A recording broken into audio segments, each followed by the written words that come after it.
The Game of Life and How to Play It by Florence Scovel Shinn. The game. Most people consider life a battle, but it is not a battle, it is a game. It is a game, however, which cannot be played successfully without the knowledge of spiritual law. And the Old and the New Testaments give the rules of the game with wonderful clearness. Jesus Christ taught that it was a great game of giving and receiving. Whatsoever a man soweth, that shall he also reap. This means that whatever man sends out in word or deed will return to him. What he gives, he will receive. If he gives hate, he will receive hate. If he gives love, he will receive love. If he gives criticism, he will receive criticism. If he lies, he will be lied to. If he cheats, he will be cheated. We are taught also that the imaging faculty plays a leading part in the game of life. Keep thy heart, or imagination, with all diligence, for out of it are the issues of life. Proverbs 4 verse 23. This means that what man images, sooner or later externalizes in his affairs. I know of a man who feared a certain disease. It was a very rare disease and difficult to get, but he pictured it continually and read about it until it manifested in his body, and he died, the victim of distorted imagination. So we see, to play successfully the game of life, we must train the imaging faculty. A person with an imaging faculty trained to image only good, brings into his life every righteous desire of his heart, health, wealth, love, friends, perfect self-expression, his highest ideals. The imagination has been called the scissors of the mind. And it is ever cutting, day by day, the pictures man sees there, and sooner or later he meets his own creations in his outer world.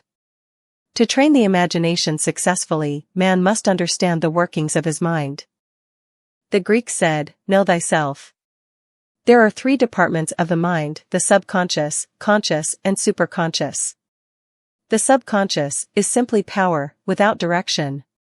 It is like steam or electricity, and it does what it is directed to do. It has no power of induction. Whatever man feels deeply or images clearly, is impressed upon the subconscious mind, and carried out in minute detail. For example, a woman I know, when a child, always made believe she was a widow. She dressed up in black clothes and wore a long black veil. And people thought she was very clever and amusing. She grew up and married a man with whom she was deeply in love. In a short time he died, and she wore black and a sweeping veil for many years. The picture of herself as a widow was impressed upon the subconscious mind, and in due time worked itself out, regardless of the havoc created. The conscious mind has been called mortal or carnal mind. It is the human mind and sees life as it appears to be. It sees death, disaster, sickness, poverty, and limitation of every kind, and it impresses the subconscious. The superconscious mind is the God mind within each man, and is the realm of perfect ideas. In it is the perfect pattern spoken of by Plato, the divine design, for there is a divine design for each person. There is a place that you are to fill and no one else can fill. Something you are to do, which no one else can do. There is a perfect picture of this in the superconscious mind. It usually flashes across the conscious as an unattainable ideal, something too good to be true. In reality, it is man's true destiny, or destination, flashed to him from the infinite intelligence which is within himself. Many people, however, are in ignorance of their true destinies and are striving for things and situations which do not belong to them, and would only bring failure and dissatisfaction if attained. For example, a woman came to me and asked me to speak the word that she would marry a certain man with whom she was very much in love. She called him A.B. I replied that this would be a violation of spiritual law, but that I would speak the word for the right man. The divine selection, the man who belonged to her by divine right. I added, if A.B. is the right man, you can't lose him, and if he isn't, you will receive his equivalent. She saw A.B. frequently, but no headway was made in their friendship.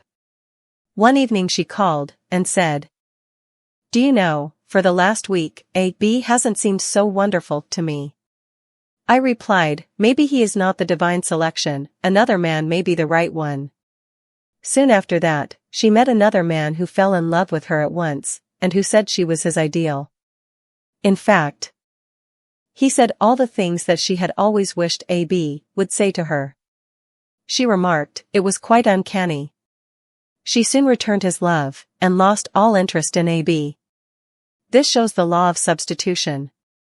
A right idea was substituted for a wrong one. Therefore, there was no loss or sacrifice involved. Jesus Christ said, "Seek ye first the kingdom of God and his righteousness.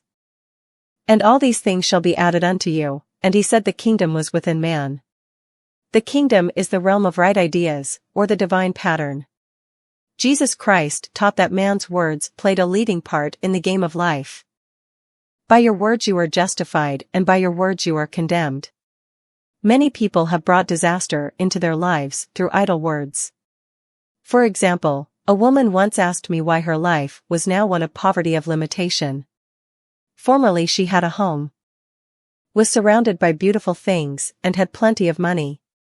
We found she was often tired of the management of her home, and had said repeatedly, "I'm sick and tired of things. I lived in a trunk," and she added, "Today I am living in that trunk."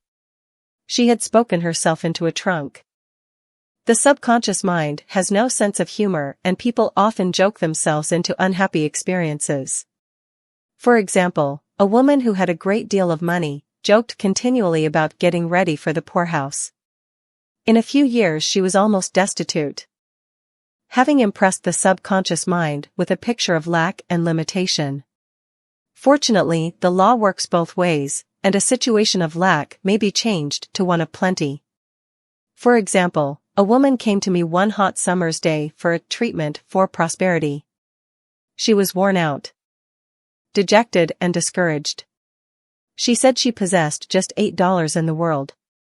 I said, "Good, we'll bless the $8 and multiply them as Jesus Christ multiplied the loaves and the fishes, for he taught that every man had the power to bless and to multiply, to heal and to prosper." She said, "What shall I do next?" I replied, "Follow intuition. Have you a hunch to do anything, or to go anywhere?" Intuition means intuition, or to be taught from within. It is man's unerring guide, and I will deal more fully with its laws in a following chapter. The woman replied, "I don't know, I seem to have a hunch to go home, I've just enough money for car fare."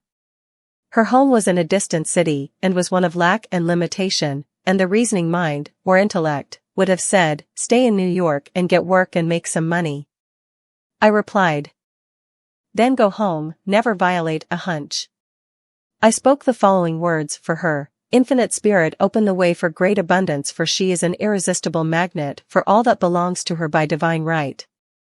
I told her to repeat it continually also. She left for home immediately. In calling on a woman one day, she linked up with an old friend of her family.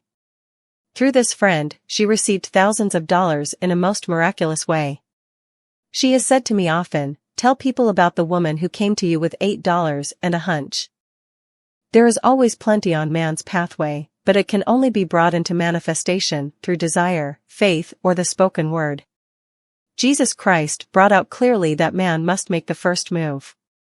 "Ask, and it shall be given unto you, seek, and ye shall find, knock, and it shall be opened unto you." Matthew 7:7. In the scriptures we read, "Concerning the works of my hands, command ye me." Infinite intelligence, God, is ever ready to carry out man's smallest or greatest demands. Every desire, uttered or unexpressed, is a demand. We are often startled by having a wish suddenly fulfilled. For example, one Easter, having seen many beautiful rose trees in the florist's windows, I wished I would receive one, and for an instant saw it mentally being carried in the door. Easter came, and with it a beautiful rose tree. I thanked my friend the following day, and told her it was just what I had wanted. She replied, "I didn't send you a rose tree, I sent you lilies." The man had mixed the order, and sent me a rose tree simply because I had started the law in action, and had to have a rose tree. Nothing stands between man and his highest ideals and every desire of his heart, but doubt and fear. When man can wish without worrying, every desire will be instantly fulfilled. I will explain more fully in a following chapter the scientific reason for this and how fear must be erased from the consciousness. It is man's only enemy: fear of lack, fear of failure, fear of sickness, fear of loss, and a feeling of insecurity on some plane. Jesus Christ said, "Why are ye fearful, O ye of little faith?" Matthew 8:26. So we can see we must substitute faith for fear is only inverted faith. It is faith in evil instead of good. The object of the game of life is to see clearly one's good and to obliterate all mental pictures of evil. This must be done by impressing the subconscious mind with a realization of good.